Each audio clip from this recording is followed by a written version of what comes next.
মুহের দিলেই ভাই একবার মিনিট হয়ে যাবো ভাই।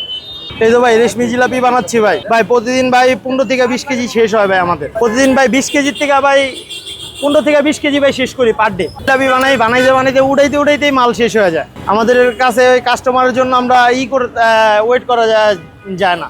কাস্টমার অনেক চিল্লাচিল্লি করে। যেমন গরম গরম জিলাপি খাওয়ার টেস্টই অন্য ভাই। এই জায়গার ভিতরে জিলাপি চাইছিল, জিলাপিগুলো দিও।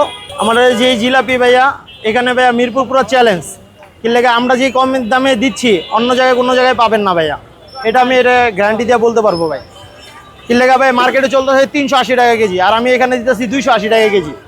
100 গ্রাম 30 টাকা, 250 গ্রাম 70 টাকা। এই যে শিরার ভিতরে দিচ্ছি, দেখবেন 2 মিনিটের ভিতরে এই মালও শেষ। এটা হলো চিনির শিরা ভাইয়া, মালটার ফ্লেভার দেওয়া। যে আমাদের এই ছোট দোকানে ভাইয়া মাশাআল্লাহ দিলে ভাই অনেক কাস্টমার আছে। দেখেন দেখেন আমার যে কাস্টমারগুলো আছে তাদের থেকে কথা শুনেন আমরা যে সার্ভিসটা দিতেছি কিরকম। এই যে চিকন জিলাপিটা এটা কোথাও পাবেন না ভাইয়া। এই যে জিলাপি ভাই যে চিকন ভাই, ওই যে মনে করো ভাই ভেজাল, ভাই ভেজালের কোনো কিছু নাই ভাই। আমি নিজেও ভাই এই জিনিসটা খাই ভাই, পার ডে প্রতিদিন ভাই 100 গ্রাম 200 গ্রাম খাওয়া হয় নিজেরও। মুহের দিলেই ভাই একবার মিনিট হয়ে যাবো ভাই।